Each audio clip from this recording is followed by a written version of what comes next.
दोस्तों, रहीम दास की कुछ बहुत ही शानदार पंक्तियां याद आ रही हैं। रहीम दास ने लिखा था कि रहमन मन की बात को मन में रखिए गोए, सुन इठ लइहें लोग सब, बांट न लइहें कोय। अर्थात कि अगर आप अपनी परेशानियों को, अपनी मुश्किलों को, अपनी दुश्वारियों को, अपनी कमजोरियों को जग जाहिर करते हैं, दूसरों से आप इसकी चर्चा करते हैं, तो ऐसा नहीं कि आपको लोग सहारा देंगे, सांत्वना देंगे। वो सिर्फ आपकी बातों से आनंद उठाएंगे और ये उन्हें अच्छा भी लगेगा कि आप कमज़ोर हो रहे हैं।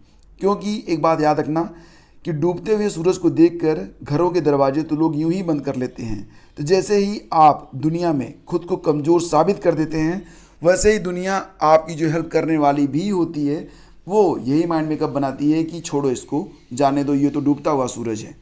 तो अपने आप को कभी भी कमज़ोर साबित ना होने दें और कभी भी डूबता हुआ सूरज नहीं, उगता हुआ सूरज बनाएं, ताकि लोग आपको सलाम कर सकें। नमस्कार दोस्तों, स्वागत है आप सभी का स्टडी विद ज्ञान प्रकाश में। आज की तारीख है 16 जुलाई। बात करते हैं लेखपाल भर्ती परीक्षा के बारे में।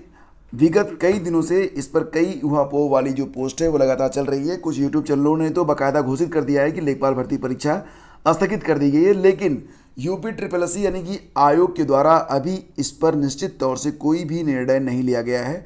अगर आयोग निश्चित तौर से इस पर कोई निर्णय ले लिया होता तो अब तक इसकी नोटिस आ गई होती। तो अभी तक नोटिस आई नहीं है। और यह भी है कि लेखपाल भर्ती परीक्षा अगर टलती है तो ऐसा नहीं कि ये जो परीक्षा है वो 1 महीने की टल जाएगी। अगर ये परीक्षा टलेगी तो आपको सिर्फ 7 डेज़ का वक्त मिलेगा, और अगर ये 7 डेज़ आपने मौज मस्ती में फिर से बिताने स्टार्ट कर दिए, यानी कि 1 सप्ताह का ब्रेक भी आपने ले लिया, तो नुकसान किसका होगा? जो कुछ आपने तैयार किया है, जो कुछ आपने पढ़ा है, वो उस पर पानी फिर जाएगा। तो यहाँ पर देखिए, लेखपाल भर्ती परीक्षा चाहे 24 को हो, चाहे 31 को हो, चाहे 7 को हो, ये चर्चाएं तो हो ही रही हैं कि 31 को होगी, 7 को होगी, जो भी हो, जब भी हो, लेकिन आपकी तैयारी कंप्लीट होनी चाहिए, क्योंकि प्रतियोगिता काफ़ी कठिन है और बहुत सारे अभ्यर्थी जो हैं वो जी जान से मेहनत में लगे हुए हैं। उस समय जब आप सोशल मीडिया पर लेखपाल भर्ती परीक्षा होगी या नहीं होगी ये टॉपिक लिखकर जब आप सर्च कर रहे होते हैं, उसी समय वो लोग जिनका सिलेक्शन होगा वो अपने स्टडी मटेरियल में सर खपा रहे होते हैं। तो बेहतर यही होगा कि लेखपाल भर्ती परीक्षा की जो ऑफिशियल डिक्लेरेशन है उसका आने का इंतजार करें, और उम्मीद है कि आज शाम तक इस पर जो स्थिति है वो स्पष्ट कर दी जाएगी यूपी ट्रिपल एस सी की ओर से। क्योंकि यूपी ट्रिपल एस सी में भी कई बार क्वेरी गई है कि लेखपाल भर्ती परीक्षा 24 को होगी या नहीं होगी। तो इस पर आज शाम तक आपको नोटिस मिल जाएगी, और नोटिस जैसे ही आएगी उसकी सूचना भी आपको इसी चैनल के माध्यम से उपलब्ध करवा दी जाएगी। तो फ्रेंड्स, लेखपाल भर्ती परीक्षा के लिए बस आपसे यही कहना चाहूँगा कि रुकिए मत, आगे बढ़ते रहिए।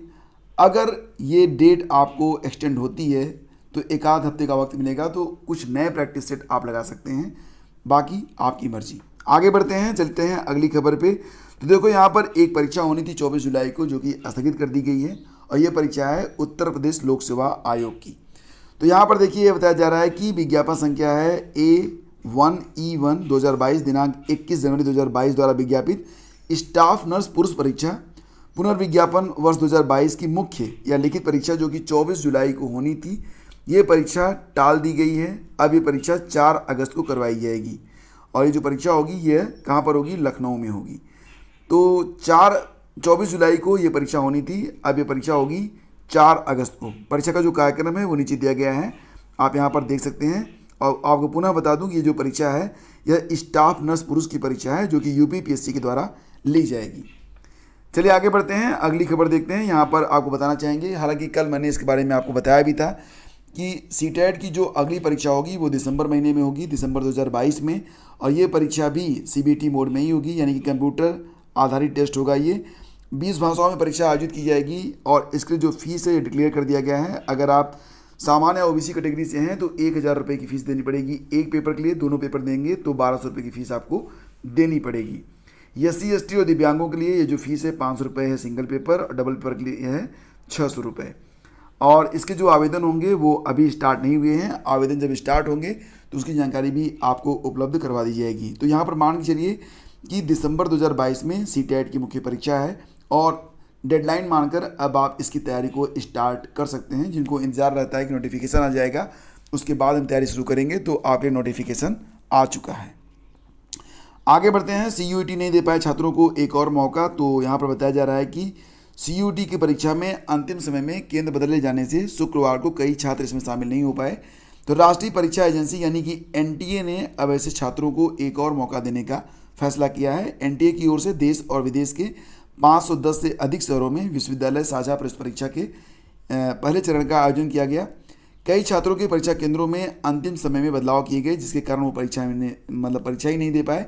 इसको लेकर संबंधित छात्रों में खासा रोष है। इसकी शिकायत NTA से की गई। इसके बाद NTA की ओर से जारी बयान में कहा गया कि जो छात्र केंद्र में बदलाव के कारण परीक्षा नहीं दे पाए हैं, उन्हें अगस्त में इस परीक्षा के दूसरे चरण में एक और मौका मिलेगा। तो चलिए कोई बात नहीं, जिनकी परीक्षा छूट गई है उनको एक और मौका अगस्त के महीने में दिया जाएगा। और देखिए यहाँ पर एक रिपोर्ट आई है, CMII की रिपोर्ट है, जिसमें कहा गया है कि जून में 1.40 करोड़ रोजगार जो हैं वो घट गए हैं। तो आप यहाँ पर इस रिपोर्ट को देख सकते हैं। दुनिया भर में बढ़ती अनिश्चितता के माहौल में भारत में बढ़ती बेरोजगारी ने चुनौतियाँ खड़ी कर दी हैं। आर्थिक think tank centre for monitoring Indian economy यानी कि CMII के आंकड़ों के मुताबिक जून 2022 में देश में रोजगार में 1 करोड़ से अधिक की गिरावट आई है। हालांकि चालू महीने में इसमें सुधार का अनुमान भी लगाया गया है। CMII के आंकड़ों के अनुसार मई के महीने में अखिल भारतीय बेरोजगारी दर 7.12% रही। CMIE ने कहा कि भारत के जून 2022 के श्रम आंकड़े बेहद निराशाजनक रहे हैं। रोजगार मई 2022 में 40.4 करोड़ से घटकर जून 2022 में 29.0 करोड़ रह गया। यहाँ पर ध्यान दीजिएगा कि ये जो आंकड़े आते हैं ये ऑल ओवर आते हैं। इसमें सिर्फ गवर्नमेंट जॉब की बात नहीं होती, प्राइवेट सेक्टर में भी जो जॉब्स हैं वो कम हो रही हैं और कुछ कंपनियां जो है छटनी भी कर रही हैं दुनिया में जो वैश्विक मंदी चल रही है उसके कारण, जिसकी वजह से जो रोज़गार के अवसर हैं वो घट रहे हैं। तो इसी आंकड़े को यहाँ पर पब्लिश किया गया है। ऐसा नहीं है कि ये जो न्यूज़ है वो गवर्नमेंट जॉब के लिए है, ये ऑल ओवर जॉब के बारे में बात यहाँ पर की जा रही है। CMIE ने कहा कि श्रम भागीदारी दर जून में अपने निम्नतम स्तर पर यानी कि 38.8% दर पर पहुंच गई, जो कि पहले के 2 महीनों में 40% पर रही थी। CMIE के मुताबिक जून 2022 में वेतनभोगी नौकरियों की संख्या में करीब 25 लाख की गिरावट दर्ज की गई। इसी तरह वेतनभोगी तबके के लिए हालात प्रतिकूल होते नजर आ रहे हैं। उनके लिए राहत तभी हो सकती है जब अर्थव्यवस्था अधिक तेज़ी से बढ़े, ताकि ज़्यादा रोजगार के अवसर जो हैं वो उपलब्ध हो सकें। तो फिलहाल ऐसे दौर में अब आप निश्चित रूप से समझ पाएंगे कि जो भी जॉब्स आपके सामने हैं, जो भी वैकेंसी जा रही हैं, उसमें अगर कड़ी प्रतियोगिता हो रही है तो क्यों हो रही है। क्योंकि रोज़गार के अवसर जो हैं जब वो कम हो रहे हैं तो निश्चित रूप से जो भी अवसर उपलब्ध होंगे वहाँ पर स्थिति एक अनार 100 बीमार की होगी। बहुत सारे लोग ऐसे भी होंगे जो लोग प्राइवेट सेक्टर में काम कर रहे हैं लेकिन गवर्नमेंट सेक्टर में आना चाहते हैं। तो ऐसे लोग अब पूरी तरह से और पूरे माइंड मेकअप के साथ आएंगे। तो आपको एक कड़ी प्रतियोगिता का सामना करने के लिए अपने आप को तैयार रखना चाहिए। और अगर आप भाग्य के भरोसे बैठेंगे तो मिलेगा बस वही जो कि लोग छोड़ देंगे। और देखिए यहाँ पर गृह मंत्रालय ने राज्यों को सुरक्षा बढ़ाने के निर्देश दिए हैं। सावन का महीना है, बहुत सारे लोग कांवड़ यात्रा पर निकलेंगे, तो सावधानी के साथ निकलिएगा। और यहाँ पर जो अखबारों में सूचना मिल रही है उसके मुताबिक कांवड़ यात्रा पर हमले का खतरा। तो यहाँ पर बेसिकली ये न्यूज़ मैं आपको इसलिए बता रहा हूँ कि अगर आप भी कांवड़ यात्रा करने वाले हैं तो सावधानी के साथ करें और जो भी नियम आपके लिए बनाए जाएँ उन नियमों का पूरी तौर से पालन करें। और ऐसा बिल्कुल ना हो कि अपनी मनमर्जी करें। गवर्नमेंट के द्वारा बनाए गए रूल्स और रेगुलेशन का पूरा पालन करें। सिक्योरिटी का खास तौर से ध्यान रखें।